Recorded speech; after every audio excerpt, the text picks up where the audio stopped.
So it was also a deed for some ridiculous amount of time, like 99 years, for a charter school that would still have to renew its charter in a few years.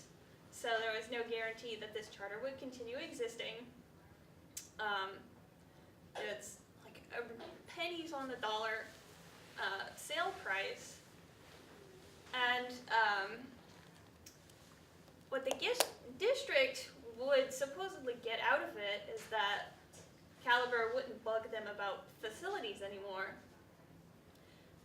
But the thing is, what charters do is, if they waive their rights, the National Charter Association can still come in and sue the district. So a potential outcome was district sells it to them, and then Caliber sues them to pay for the renovations. So it was just a terrible deal, fiscally irresponsible. Everything about it was just bad. So the community got together and organized to fight this. And so we began showing up in numbers to the school board meetings in opposition of this. And we just kept being the little voices in their ears saying, this is a bad idea, this is fiscally irresponsible, do not do it. And one of our most effective tactics was, unfortunately, we were not given like a block of time to present to the school board like Caliber was. So during public comment, we had a long script that we wanted to get through. First speaker would come up, they would hold up a little yellow placard so that they could be noticed. They'd read their bit, throw down the placard on the floor. Next person would come, hold their placard up, read the next part of the speech. We would keep doing that until we got through everything we wanted to say. That was one tactic that was very successful. And then another tactic was the district had an info session about this where the school board staff presented like all the aspects of this deal. And since it was part of the meeting, we could get the agenda and the presentation beforehand. So we went through the presentation, highlighted all the sections we thought were troubling, and then during the meeting, while they were presenting, we held up these red cards together on those parts that we thought were troubling. And this was actually very effective too. They definitely noticed it, and it confused them at first, but I think they got the gist in the end. So then, I think it was last August, they finally took their vote on whether to sell the property, and they voted no. So that was good. But then the new election came, and 2 seats changed hands. And unfortunately, we have 3 board members out of 5 now that all lean towards charter schools. So our fight has become a bit more difficult. And Caliber is coming back, gonna try to get Adams again. So we are rallying again to try to get our community to come back to this fight. In Minnesota, I believe St. Paul, the original goal of charter schools was that they would get, freed up from some of the public school bureaucracy in order for them to pursue some kind of, methods that were more successful than what had been going on previously in some of the districts that were really struggling. And then the goal was for the charter schools, to share this secret sauce, as they called it, with public schools.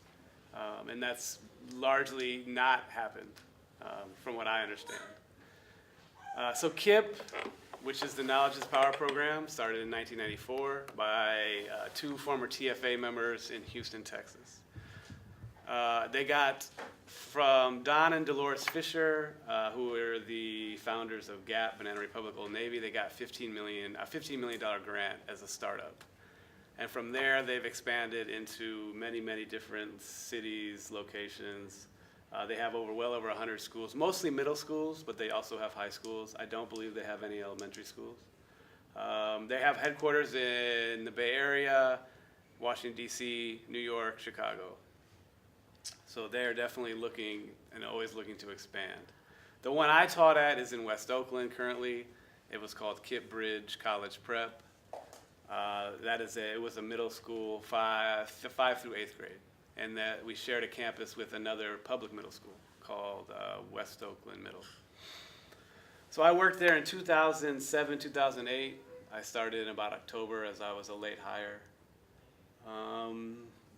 From there, I came from working overseas and also working in a summer school program for gifted students. So that was my experience beforehand. I had also taught in New York City in middle schools. But I mean, like Brandy was saying, like when I started looking for work that fall, most of the jobs I found were also charters.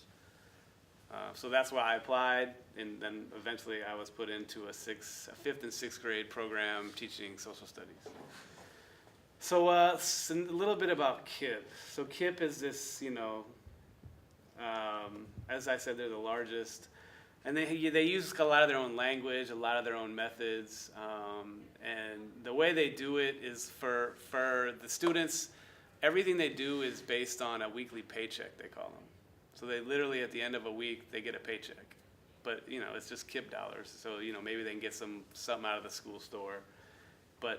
So all the teachers would have to write these weekly paychecks, and then you'd make deductions based on, if they didn't turn in their homework, if they, were doing something that was, not allowed in class. And so those deductions, totaled up and whatever. A lot of the kids would get, perfect. I think they were, you'd get $100 a week.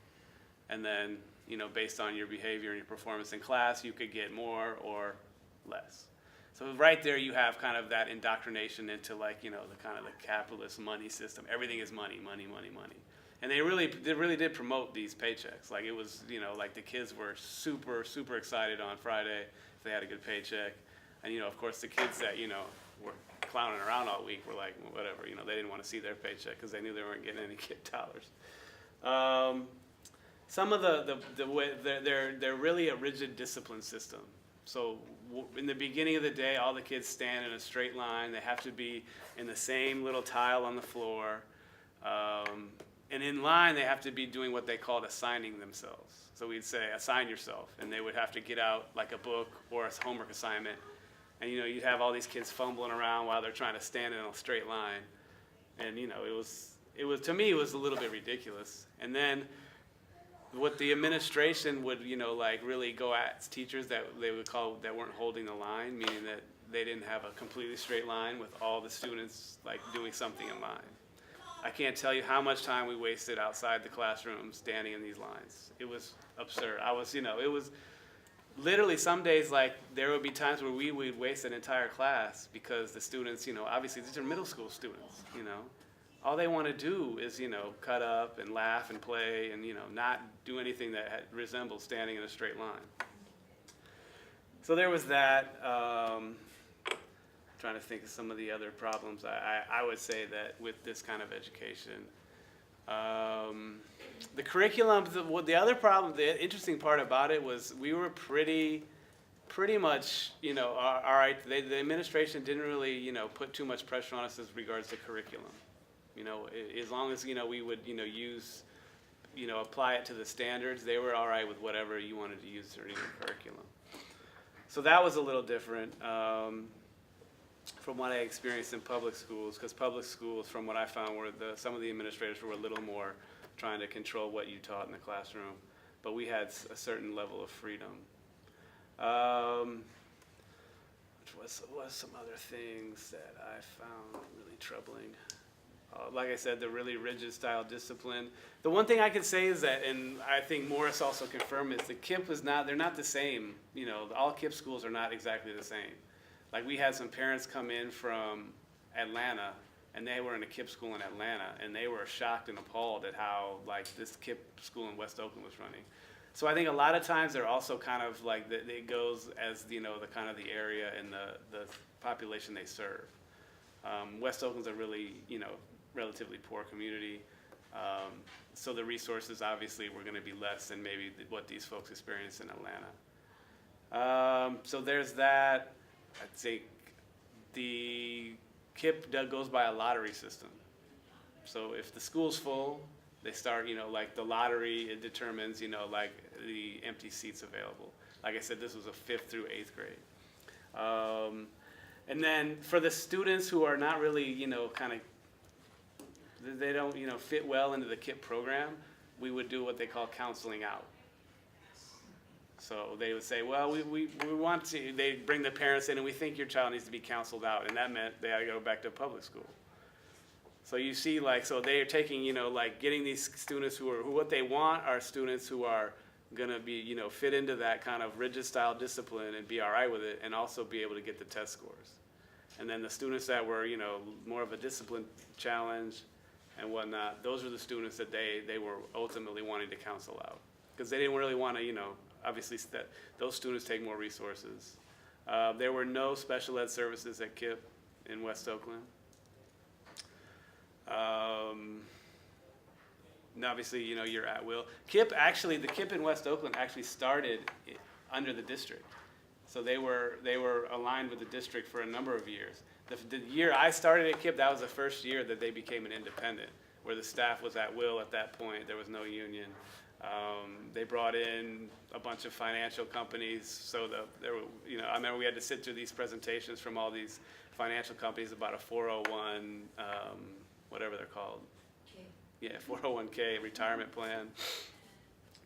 So yeah, you kind of see where that's the beginnings of where the differences are that with the public schools is that obviously you're at will. I mean, I could have been fired the next day, and actually they had hired somebody else for that position, and that particular teacher wasn't working out, so they fired him, and then I took over for his program in about October.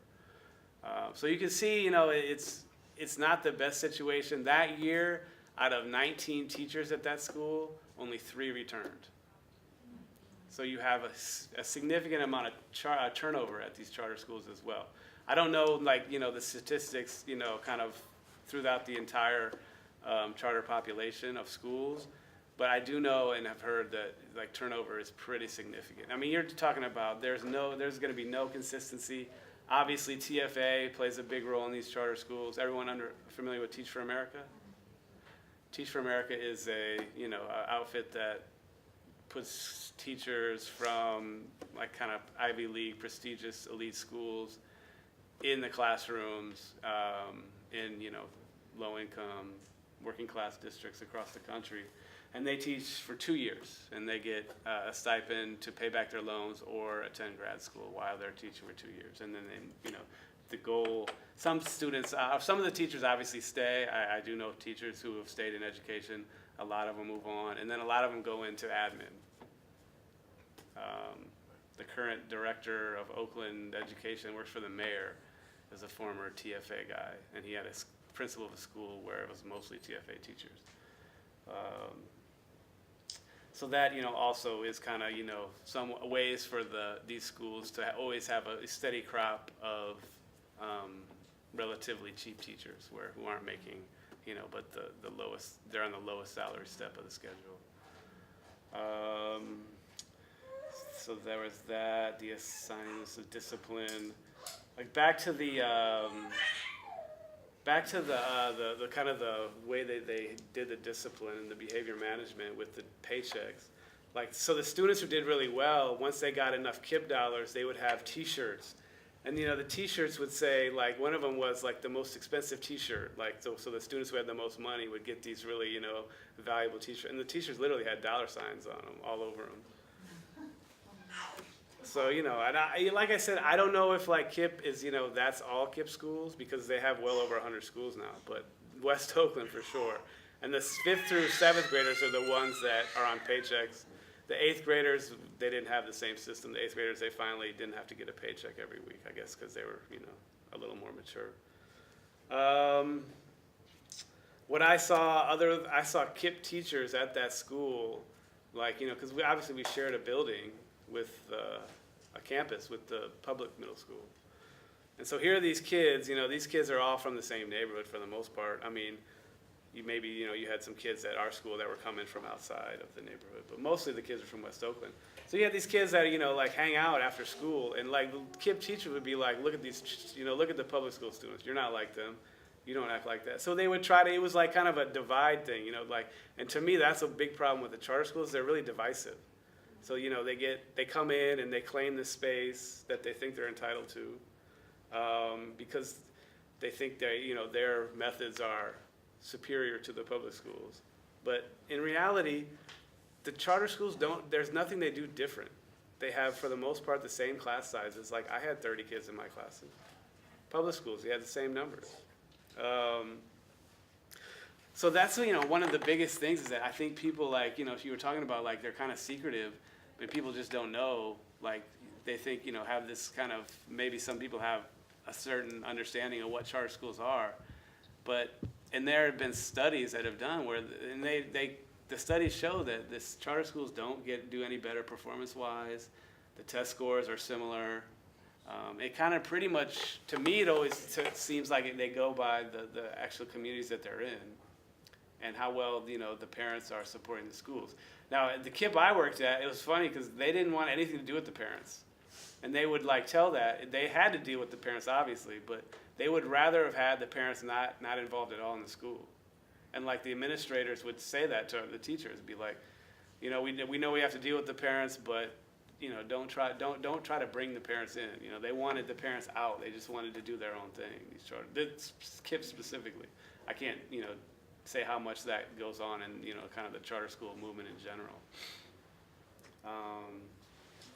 But yeah, I mean, you know, the students, obviously, a lot of the students weren't cut out for that kind of rigid system, and some of the more creative style students that were, you know, artists and whatnot, you could just see that they, you know, had, you know, kind of, it was miserable for them because they literally had no outlets.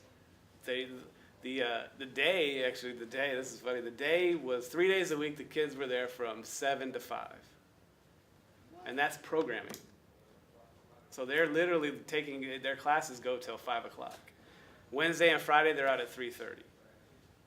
Teachers were expected to be on call. They give you a cell phone. So we had to be on call till 9 o'clock. We had to have our phone with us. The students were, you know, the rule was you had to call one of your classmates if you needed homework help, and if that student couldn't give help, then you could call the teacher. The math teachers were just swamped all night. Like, I know my teacher, one of the math teachers I know, she said the students will call me like literally all night. Then you were required to come in one weekend a month on Saturday from 8 to 1, I believe, also. So it's literally like they expect you to, you know, kind of give up your life outside of school and kind of become just, you know, a teacher for KIPP is, you know, means you're working a ridiculous number of hours a week for the charter school. Shane, you were on the same schedule as the OEA? Yeah, it was the same salary schedule, but you Even got after- an $8,000 stipend on top of it. Okay, this was after they became independent from the district. Right. I don't know, you know, specifically, like, I'll get you 1 second. I don't know how much, you know, there's an effort to unionize KIPP schools at this point. There was no movement, you know, there was no talk of a union when I was there. And once we had a meeting, like a building meeting, because we're in the same building with a DPS schools. So therefore, what happens if we have a fire, you know, explosion, earthquake, you know, this kind of building discussion, which is, you know, appropriate. And somebody from the DTS, the Denver Teachers Classroom Association, was passing a little piece of paper, where Jim didn't talk about joining the union. They read us a riot act the next day. Don't you even look at this stuff or we're gonna fire you. Straight up. Rebecca Holmes, who currently holds a position in the state of Colorado Department of Education. Look her up. Look her up. Rebecca Holmes. She has a position, innovation director, the state of Colorado. Threatened us right there. So don't even talk about union KIPP. You're gone. You're out. The union is think it, they'll find out somehow. I'm glad you spoke and you introduced everyone. Yeah. I did some little bit of research on KIPP because I was attracted by the name. My name is Carlos Taboada, and I'm a retired teacher. I taught for 22 years in the West Contra Costa Unified School District schools. And so what I want to do is talk about the commonly held belief and that the way to deal with the threat presented by charter schools to our public system of education is to make charter schools accountable to the community. I decided to focus on this topic because this is a commonly held belief by many unions, local, state, and national. Okay, at the national level, state level, and at the local level, there is this commonly held notion that the way to deal with charter schools is to make them accountable to the community. Okay, a number of laws have been passed, and I'm going to be addressing those specific issues. And if we have some time at the end, I will present an interesting thesis that I think that we should consider. To begin with, just let me state from what we have been talking about that charter schools are not public schools.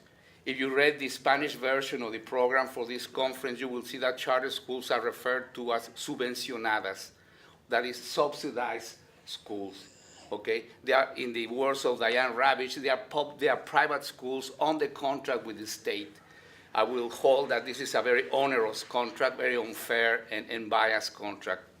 And there are also deep issues behind the presence of charter school. Exactly what is the commons, what is public, what is it that it makes a public school a public school. So I will hope we can address those issues. And I mentioned that at the state level there are many unions that have adopted this officially, formally adopted this proposal that we should make charter schools accountable to the community. I will just mention them briefly because I think that we should know who they are. The San Diego Education Association, United Teachers of Los Angeles, Oakland Education Association, United Teachers of Richmond, San Jose Teachers Association, United Educators of San Francisco.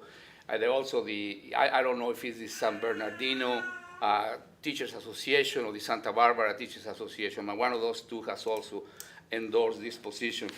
I would like to argue that such efforts to make charter schools accountable are in the end bound to fail. Okay, they are bound to fail simply because they are framed inadvertently or by design within the very framework, within the very conceptual framework of neoliberal market presuppositions. Okay, so let me just first state a definition of a workable definition of neoliberalism, since it's a term that is thrown around a lot. This is a definition given by David Harvey, and it says, neoliberalism is a political project carried out by the corporate capitalist class, and I will deal with that at the end, whether it is I agree that it is a corporate class, but whether it is a corporate capitalist class or something else is, I think, a matter of further discussion. So a political project carried out by the corporate capital class as they felt intensely threatened both politically and economically toward the end of the 1960s into the 1970s. They desperately wanted to launch a political project that would curb the power of labor. Okay, so let me continue. See, I was saying that they are bound to fail because they frame their discourse inadvertently or by design within the conceptual frame of market, neoliberal market presuppositions. They ignore specifically that neoliberalism is an economic, political, cultural, and social project which seeks to impose quid pro quo market values to legitimize and organize every other value of society. If we pay attention to what our friend said about the KIPP dollars, you will know what I mean. This is the definition of neoliberalism that is offered by Henry Giraud in a speech he gave at Eastern Michigan University. Thus, in education, politics, and social life in general, the human community is radically fragmented. All statements about social life, education, politics, and culture are reduced to those about privatized, self-seeking individuals. There is no recognition that social class exists, that class origins may be an influence in an individual's development, and that the interests of different classes may be contradictory or perhaps irreconcilable. The radical individuation or radical fragmentation of social life is exemplified in the explanation given to me by someone who makes his living working for the California Charter School Association. I question this individual. I was going to time myself, so let me start. I question this individual as to why it is not working. I question this individual as to why tax generated, I question the legitimacy of using average daily attendance money, that is tax generated revenues, to subsidize charters. And he responded saying, well, money is not awarded for the education of the community. It is awarded to the individual student. And if a student's family chooses to send him or her to a charter school, well, they are merely exercising their freedom to spend their money as they see fit. In other words, choosing a school is not a social choice. See, it becomes a consumer's choice. There is this position that we should make charter schools accountable is also a position espoused by many people that call themselves progressives. I selected one because he was so typical of this position that he deserved my full attention. His name is Pedro Nogueira, and he's the founder of something called the Bolder and Better approach. He's typical of the neoliberal position. First, he acknowledges that public schools have an uneven record of serving students disadvantaged by poverty and by racial and linguistic minority status. The remedy he suggests is to let public schools compete with charters. But being a progressive educator, he insists, however, that they compete on an even playing field. So let me just quote briefly from an article that he wrote on something called In Motion magazine. And the article he wrote is called Accountability for Charter Schools. He says, in many cases, the competition between charter and traditional public schools has been distorted because education laws have created an unequal playing field. Supporters of traditional public schools can use legislation and the authorization process to promote public accountability and to level the field of competition. He then lists four ways to level, as he says, the playing field. One, he says, require transparency in finances. Two, adopt clear guidelines for student and parent rights. No problem with that either. Three, investigate schools with high rates of teacher attrition. And four, place a moratorium on new charters in communities that have been inundated by charter schools. Now, I have at home, I have the three thick volumes of the California Education Code, and I also have, I brought it here with me, the California Charter School Act of 1992, 1996. And looking just at the California Charter School leads me to conclude that if only charter schools would follow the legislative intent and the required charter elements contained in the Act, and if school boards and superintendents simply exercise due diligence, there would be no need for these recommendations, okay? It's just a game. For example, the ninth requirement of the charter element states that charters should specify the manner in which an annual audit of the financial and programmatic operations of the school is to be conducted. So there you have it. The California Charter School Act specifically states that the records should be public, that they should be accountable. Okay, and that's the legislative intent E, F, and the required charter elements 4, 6, 7, 9, and 10. Now, all these other elements in the California Charter School Association. Specifically, I don't want to take too much of your time, but you can just Google get it from the computer, the California Charter School Act, and you will see that they specifically detail parents and students' rights, okay? So really, we don't need a law. We don't need to go through all this legislative game to force charters to do this. They're already supposed to be doing that, okay? But then this institution, the bolder and better approach becomes self-contradictory when, after recommending a moratorium, as I read here above, a moratorium on new charters in communities that have been inundated by charter schools, they state, well, it might also, public schools might also specifically encourage charter schools to serve highly vulnerable populations, okay? So first he proposes a moratorium, and then in the same paragraph he states, well, there are some populations that are hard to teach, hard to deal with, so maybe we should let charters, maybe the public school system should let charters deal with these students.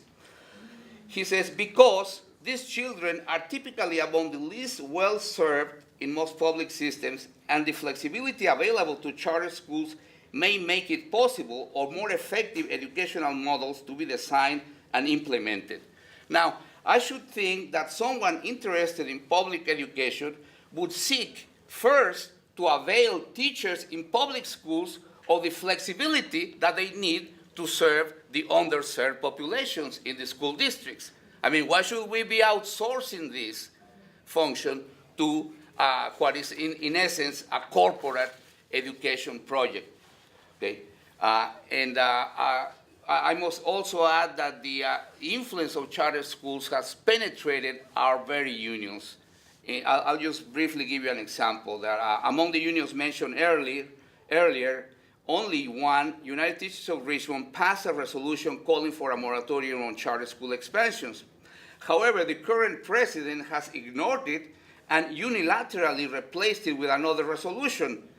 The resolution passed by the elected union representatives states, be it resolved that the United Teachers of Richmond opposes charter school expansion in the West Contra Costa School District and the nation. Okay, that's what the elected union representatives resolved. Okay, put a moratorium on the expansion of charter schools, not only in our district, but they got bold and they went in the nation as well. Now, a new resolution was, like I said, unilaterally drafted by the union president, and he added this little sentence. This does not mean, however, that we oppose all charter schools. In fact, UTR welcomes increased communication between charter schools and traditional schools. Now, obviously, this is not the kind of democracy in the workplace that we want, okay? Now, let me just add that there are currently three bills that are moving through the California legislature, which are supposed to restrict the advance of charter schools. Now, one is AB 1478 that requires charter schools to have the same transparency and accountability as regular schools. We already dealt with that, okay? AB 1360 prohibits charter school admission discrimination and due process for student discipline. There is also something written on the Charter School Act of 1992 regarding student discipline. Specifically, they mention student discipline, so I don't see why we need another bill. And the last one is 808, SB 808, which requires local school board approval for charter schools and stops the practice that charters which are rejected at the local level can get approval for operation at the county and state level. Now, this is an interesting proposition, okay, because it has been the case that at the local level, the board rejects a charter school application, and all they have to do is turn around and go to the county, and they get approved. And if they don't get approved at the county, they go to the state, and the state will surely approve. Our government will surely approve them. Now, the issue here is not lack of legislation, okay? Rather, it is the fact that charter schools simply refuse to follow the law, and district officials and school boards lack the political will to enforce existing legislation. We should also remember, as was mentioned earlier at the opening, that our governor refused to sign has already refused to sign similar bills requiring full disclosure. I'll just give you a last example. Charter school, Visions, it's called Visions Charter School, presented a petition to our district. Okay, the board, the staff, in the staff recommendation, rejected their application. See, on the following grounds, they said the charter school presents an unsound educational program for the students. The petition is demonstrably unlikely to successfully implement the program set forth in the petition, and the petition does not contain reasonably comprehensive description of all required elements as set forth in the Education Code sections 47, 605, subdivisions 5, A through O, which I have right here with me. Now, what happened? Well, they presented this petition to the school board just this week, this last Wednesday, and the school board approved the petition. Why did they approve the petition? As Kristen Jones told us early this morning in the opening, and you mentioned it also there, because 3 out of the 5 positions in the school board are bought. They are not leaning toward charter schools. They were bought by the charter schools. In fact, in getting these 3 individuals in our school board, in the past election and in this election, the California Charter School Association spent over $1 million. Let me remind you that $1 million is approximately 1/3 of the budget of our entire district. Okay, I'm sorry, I'm exaggerating. It's not 1/3. It is about 3% of the entire budget of our district. That is a lot of money. Okay, but a lot is at stake. Now, what is to be done? The game is rigged. What I suggest is we don't pay attention to these nonsensical bits of legislation and go for the throat. Cut the head off the beast. Okay? We should repeal all laws regarding charter schools, mainly Proposition 39, which gives them literally carte blanche to occupy any campus that they wish. It's called co-occupy. Co-occupy. They just present a request and you need to move aside and make room for them. In our little district, West Contra Costa Unified School District, and it's no secret, you can get the impact, you can find out the financial impact of charters. It's a bit troublesome because you have to go through their statements, the financial statements that they published, okay? But just in our district, if you add up the average daily attendance, which I calculated conservatively at 7,500 per student, and the operational costs of running the school, paying salaries, paying material, computers, everything, we are spending $60 million a year. 6 more charters have applied for our district. One of them was granted permission this last week. If the other charters get their wish, we will be talking about this time 1/3, $120 million, and that is 1/3 of the budget for the entire district going to this corporate education. See? Now, I will suggest that the struggle against public school privatization and for a truly public and emancipatory education system must recognize that in the information age that we live today, we are facing a new class enemy. That's why I think there is so much confusion regarding what to do about charter schools. Okay? The point that I want to make is this. Look, even people like David Harvey refers to them as the corporate capitalist class, and that's where I have an issue. Okay? Are they really capitalists? Is this just a side branch of the capitalist class? I don't think so. Okay? We should ask ourselves this question. What defines the dominant or ruling class in a society? I suggest 2 things define what is the dominant or the ruling class in a society. 1, they have domination of the productive process. And 2, they get preferential treatment in distribution. In other words, what defines a ruling class is power and income. Okay? And I will suggest to you that all we need to do is get a hold of the statistical abstract of the United States, and we can calculate that, and we can arrive at the conclusion that we are facing a fourth class, defined by the owners of expertise, specialized administrators, professional and scientific skills common to functionaries in all walks of life. These are the new owners, the owners of expertise. They appropriate surplus value in the form of salaries rather than profits or ground rent. Okay? And what is painful for us to admit is that we are intellectuals. See, it did work.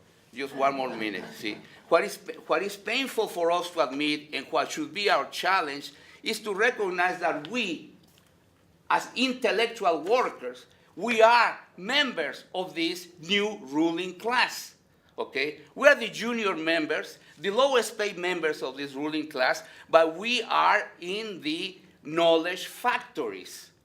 Okay? And we need to socialize the production of knowledge. We need to question publicly and make it an issue to argue, to debate, to discuss really who owns the curriculum.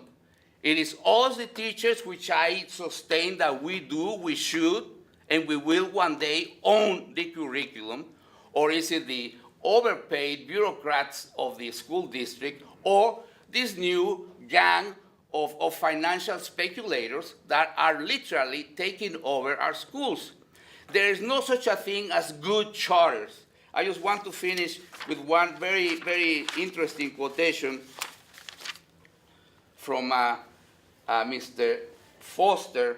He wrote a little piece called Education and the Structural Crisis of Capital. He says, the strategic goal of a resistance movement to public school privatization should not simply be to defend the existing school system, but to make use of the present state of emergency to create the basis of a truly revolutionary approach to the education process based on community schools. We need to engage our children in the community building process, including education, with the same audacity with which the civil rights movement engaged in desegregation activities. We heard earlier this morning Christine Jones tell us, imagine someone at the time of slavery saying, hey, let's make slavery better, let's improve the food and shorten the working hours, okay? And back in the 60s, there were no good segregated schools, huh? There were no good segregated schools because they were segregated. That's why they were no good. There are no good charter schools, no matter how much they pay their teachers or what by the way, they have not introduced any innovation, any pedagogical innovation, which is one of the requirements of the Charter School Act, okay? So, and I was mentioned KIPP. What attracted my attention about KIPP is something that I have believed all time, that knowledge is power, see?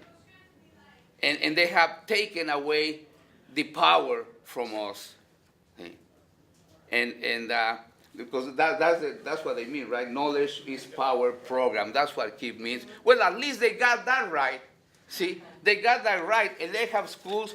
I made a list of all the places in the United States where they have schools. It's Austin, Baltimore, Oakland, Charlotte, Chicago, Colorado, Columbus, Dallas, Helena, Arkansas, Gaston, North Carolina, Houston, Indianapolis, Jacksonville, Florida, Kansas City, LA, Massachusetts, Memphis, Atlanta, Minneapolis, Nashville, New Jersey, Nashville, New Orleans, New York City, Oklahoma City, Philadelphia, Pennsylvania, San Diego, San Luis, Tulsa, Oklahoma, and very soon Richmond and San Pablo. See? Now, are these public schools? They're not public schools. It's just a gimmick. It's a hoax. So let's cut their head off and repeal Proposition 39. Thank you for your time. They call themselves a public school. Where is it? Okay. It's by, Near Fruitville, for international and it's in Fruitville. Oakland, Oh. yeah. So the one you can see from the BART, right? Like- Yeah. Yeah, that one. Yeah, and they're really uptight. They about attendance, their behavior policies are based mostly like prisons. We get referrals. I got a referral for assault for some reason. We get really segregated, and you know, they do make students look superior to each other. Do you want to say a little bit of the organizing work that you do and how they've been cracking down on that? I walked out for Trump, and they were really like uptight about that, and they didn't want me to do anything. They actually twice they locked the doors on us, the gates, so we wouldn't walk out, and they were all like, "Oh, don't worry about this. Oh, this is just a one-time thing." And, like, they were really secretive. They didn't want us to tell anybody about what happened. And then also they also separated us when we tried to walk out. They were all like, "Oh, you guys be quiet. Don't disturb the other class. Don't tell anybody about this. Just let it just be you guys." And yeah, How did you happen to, why are you going to that school? my mom thought it was like one of the most safest school, you know? Cause yeah, she thought it was safe, and I wanted to go because it had everyone else was going from there, so I just wanted to go there. Yeah, and I regret it because it's an engineering and design school. They cracked off design on us, and all we have is they cracked engineering on us. And all we have is design now, and like the design teacher is just like, I don't know, it's just like, I don't know, it's just really complicated.